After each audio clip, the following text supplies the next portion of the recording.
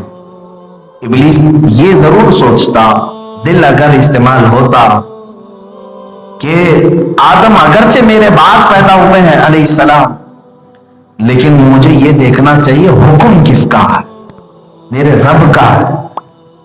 لیکن وہاں اس نے دلیل کیا استعمال، ارے میں آگ سے بنا ہوں، یہ مٹی سے بنا ہے، یہ عقلی دلیل ہے. تو عقل جہاں جہاں دلیل کے طور پر تمہیں لے کے آئے گی، تو وہاں صرف اور صرف عقل کا استعمال کرو گے تو پھر ابلیس ہو جاتا ہے. یہی دیکھیں، اسی لیے شاعر نے کہا ہے حضرت ابراہیم علیہ السلام کے اس موقع پر دیکھیں آپ، توجہ ہے، نمرود نے آگ بھڑکائی اور اتنی آگ بھڑک گئی کہ شعلے بہت بلند ہوئے. اب ابراہیم علیہ السلام کو ڈالا جانے والا ہے. ابراہیم علیہ السلام کیا وہاں پر پسو پیش کر رہے تھے، نہ نہ نہ مجھے مت ڈالو، میں نہیں جاؤں گا، آگ میں نہیں جلوں گا. کبھی سنا آپ نے؟ ابراہیم علیہ السلام کو جب ڈالا جا رہا تھا تو روایت تو یہ ہے کہ آپ شوق سے آگ میں کودے تھے، شوق سے گئے تھے، ناپسندیدگی کے ساتھ نہیں. اب یہاں کیا معاملہ ہے؟ آگ سامنے ہے، امتحان میں ڈالا جا رہا ہے، دونوں چیزیں یہاں پر تمہاری ہیں. عقل کیا کہے گی؟ جل جائے گا. عقل کو معلوم ہے کہ آگ گرم کرتی ہے، جلاتی ہے. اب یہاں ابراہیم علیہ السلام نے کس کی سنی تھی؟ اسی لیے شاعر نے کہا ہے، بے خطر کود پڑا آتش نمرود میں عشق، عقل محو تماشائے لبے بام تھی ابھی. شاعر کہہ رہا ہے یہ وہ گھڑی تھی جب عقل اور دل میں ٹکراؤ ہو رہا تھا. عقل کہہ رہی جل جائے گا، بار بار کہہ رہی تھی اتنی بڑی آگ میں نہ کود. دل یہ کہہ رہا تھا آگ کو گرمی بھی تیرے خالق نے دی ہے، کود جا. وہ اگر آگ پر قدرت رکھتا ہے تو تیرے لیے وہ ٹھنڈی بھی کرنے پر قدرت رکھتا ہے. یہاں پر دل کا معاملہ تھا، دل کود پڑا. اسی لیے میرے عزیزو، ان دونوں کا تال میل ہونا ہے تو رسول پاک صلی اللہ علیہ وسلم کی تربیت میں آنا ضروری ہے. حضور پاک صلی اللہ تعالی علیہ وسلم کے اصحاب، صحابہ کس چیز کا استعمال کرتے تھے؟ صرف عقل کا یا دل کا؟ دیکھیں بعض اوقات میں عقل دلیلیں دیتی ہے، اس وقت تمہیں اپنے دل کی سننا ہوگا. نوجوان دولہا ہے، آج شادی کیا ہوا ہے، اپنی عورت کے ساتھ سہاگ رات منا رہا، اور باہر سے اعلان ہو رہا ہے کہ رسول پاک صلی اللہ تعالی علیہ وسلم جہاد میں چل رہے ہیں. عقل تو ہزار دلیلیں دے گی، ابھی آئی ہے میری دلہن، ابھی تو اس کا سہاگ ہے، ابھی تو بہت ساری چیزیں باقی ہیں. تو یہ عقل ہے جو دلیلیں دے گی.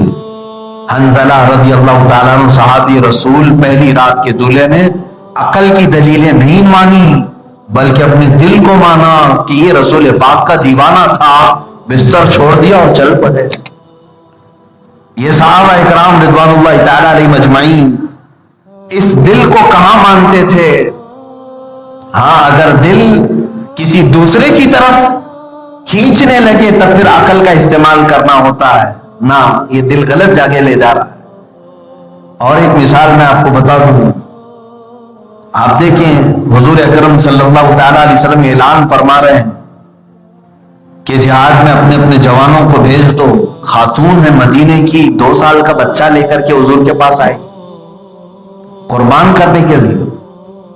آپ کو معلوم ہے عقل بڑی دلیلیں دے گی، بچہ ہے، دودھ پیتا ہے، چھوٹا ہے، آنکھوں کا تارا ہے، گھر میں اسی سے روشنی ہے، یہ تمام دلیلیں عقل کی. لیکن اس صحابیہ نے اپنے دل کی مانی، کہا یہاں حکم رسول اللہ کا ہے، میرے آقا صلی اللہ تعالی علیہ وسلم نے فرمایا ہے تو میں نے دل ان کو دیا ہے، تو پھر دل کو ماننا ہوگا۔ اسی لیے امام اہل سنت فاضل بریلوی رضی اللہ تعالیٰ عنہ نے فرمایا ہے، دیکھو آپ سب اپنے دل کو اتنا مضبوط کرو کہ یہ دل مجازی عشق میں نہ جائے، پھر دیکھنا یہ دل تمہیں بہت کمال تک پہنچائے، بہت کمال تک پہنچائے گا۔ سر ہے وہ سر جو تیرے نام پہ قربان گیا، دل ہے وہ دل جو تیری یاد سے معمور رہا، سر ہے وہ سر جو تیرے نام پہ قربان گئے۔ یہ اعلیٰ حضرت نے فرمایا، عزیزان گرامی وہ خاک تمہارے پاس عقل بھی ہے اور دل بھی ہے، اور ان دونوں کو اگر تم نے آوارہ چھوڑ دیا تو یہ تمہارا تماشا بنا دیں گے۔ عقل کو بھی اور دل کو بھی رسول پاک کی غلامی میں جب تک نہیں دو گے، ان دونوں کا تال میل نہیں ہوگا۔ عقل تمہیں ٹھنڈیوں میں سلا دے گی، بستر کی فضیلت بیان کرے گی، عقل بستر کی فضیلت بیان کرے گی، اور ٹھنڈیوں میں مزے کیسے ہوتے ہیں یہ عقل دلیلیں دیتی رہے گی۔ اور اس وقت اگر تم نے دل کی سنی کہ میرا دل تو رسول پاک کو دیا ہوا ہے، اور میرے نبی نے فرمایا ہے میری آنکھوں میں نماز میری آنکھوں کی ٹھنڈک ہے، تو تم اگر اس وقت دل کی سن کر کے اٹھو گے تو تم بڑی فضیلت کو پالو گے، بڑے کمال کو پہنچو گے۔ اسی لیے عقل کو تابع کرو اور دل کو تابع کرو رسول پاک کے۔ آخری حدیث میں عرض کرتا ہوں، اللہ کے نبی صلی اللہ علیہ وسلم نے فرمایا، لا یؤمن احدکم حتی یکون ہواہ تبعا لما جئت بہ، تم میں سے اس وقت تک کوئی مومن نہیں ہو سکتا جب تک اپنی سوچوں کو، اپنے خیالات کو میرے حوالے نہیں کر دیتا۔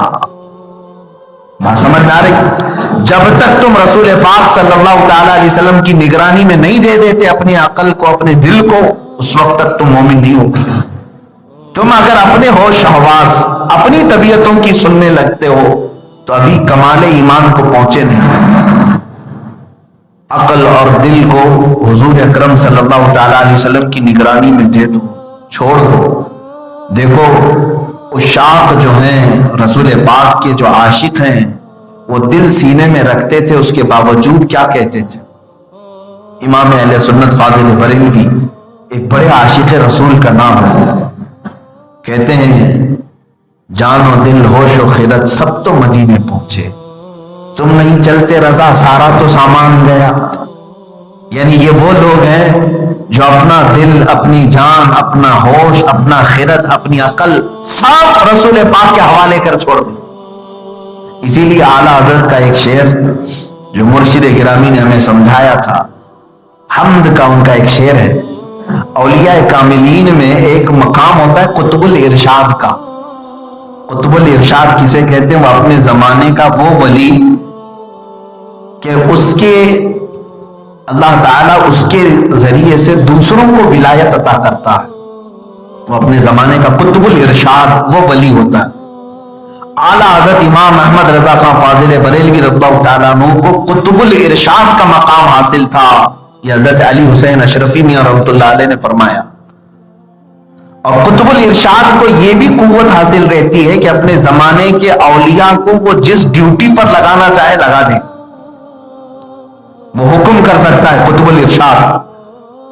ایک بار اس قطب الارشاد نے سارے لوگوں کو حکم دیا، وہ اپنے شعر میں انہوں نے لکھا ہے، اپنے شعر میں حمد کے شعر میں لکھا ہے، ارے اے خدا کے بندو کوئی میرے دل کو ڈھونڈو، ابھی پاس تھا یہی تو ابھی کیا ہوا خدایا، نہ کوئی گیا نہ آیا تجھ حمد ہے خدایا۔ اپنے شعر میں انہوں نے لکھا ہے اس کو، ہم پہلے اس کا معنی سمجھتے ہی نہیں تھے کیا ہے۔ ہمارے حضرت نے ہمیں سمجھایا تھا کہ قطب الارشاد اپنے وقت کا وہ قطب ولی سارے اولیاء کو حکم دے رہا ہے اپنے زمانے کے کہ اے اولیاء وقت جاؤ رضا کا دل کہاں ہے یہ ڈھونڈ کے لاؤ۔ دل کا مطلب گوشت کا ٹکڑا نہیں، میں نے سب سے پہلے ہی سمجھایا۔ ارے اے خدا کے بندو کوئی میرے دل کو ڈھونڈو، ابھی پاس تھا یہی تو ابھی کیا ہوا خدا ہے۔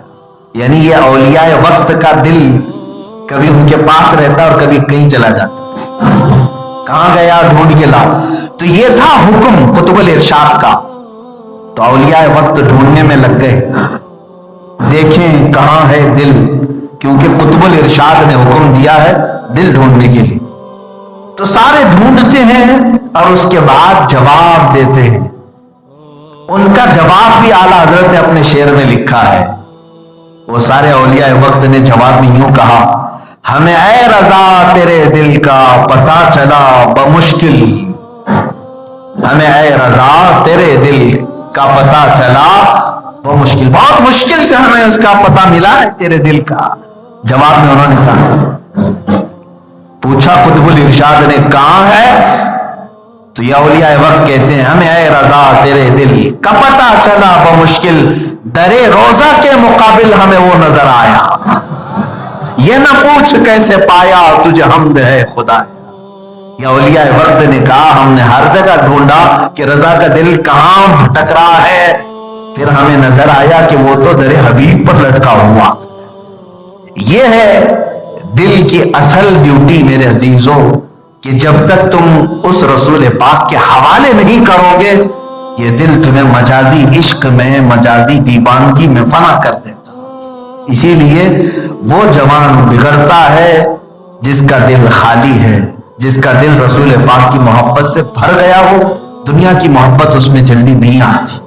اسی لیے صابر کلیری رحمت اللہ تعالی علیہ نے یہ فرمایا تھا، اللہ نے ایک ہی دل دیا ہے اور وہ میں نے اپنے رب کو دے دیا ہے، دوسرے کے لیے میرے پاس کوئی حصہ ہی نہیں، اللہ اس کے رسول کے لیے میں نے دے دیا ہے۔